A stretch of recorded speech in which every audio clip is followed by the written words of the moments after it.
तर यानंतर आपल्याकडून दुसरा आपण हाय व्होल्टेज मतदारसंघ पाहतोय। नागपूर मधून पराग ढोबळे आपले प्रतिनिधी आपल्या सोबत या ठिकाणी जोडले गेलेत। पराग, काय सांगाल, कसं आहे नागपूर मधलं सध्याचं वातावरण, काय म्हणतायत मतदार आणि कोण इथून विजयी होऊ शकतो, कसं वातावरण आहे?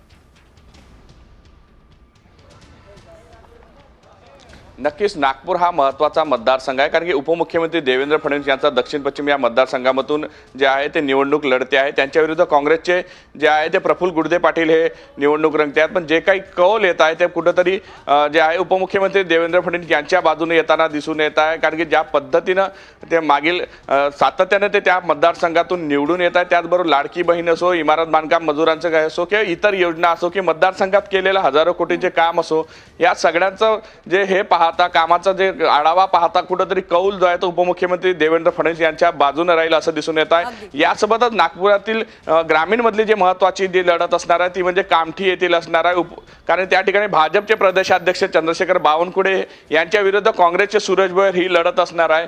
त्याचबरोबर विदर्भातील महत्त्वाच्या लढतीमध्ये आणखी एक महत्त्वाची लढत म्हणजे चंद्रपूर जिल्ह्यातली जी आहे सुधीर मुनगंटीवार यांची एक महत्त्वाची लढत आहे। त्याचबरोबर नाना पटोले हे विदर्भातून येतात, साकोली मतदारसंघातून ती लढत असणार आहे। तसेच विरोधी पक्षनेते विजय वडेट्टीवार हे सुद्धा जे आहे ते सुद्धा ब्रह्मपुरी मतदारसंघातून येतात। माजी गृहमंत्री असलेले अनिल देशमुख यांचे पुत्र सलील देशमुख रिंगणात आहे, त्यांच्या विरुद्ध चरणसिंग ठाकूर आहे।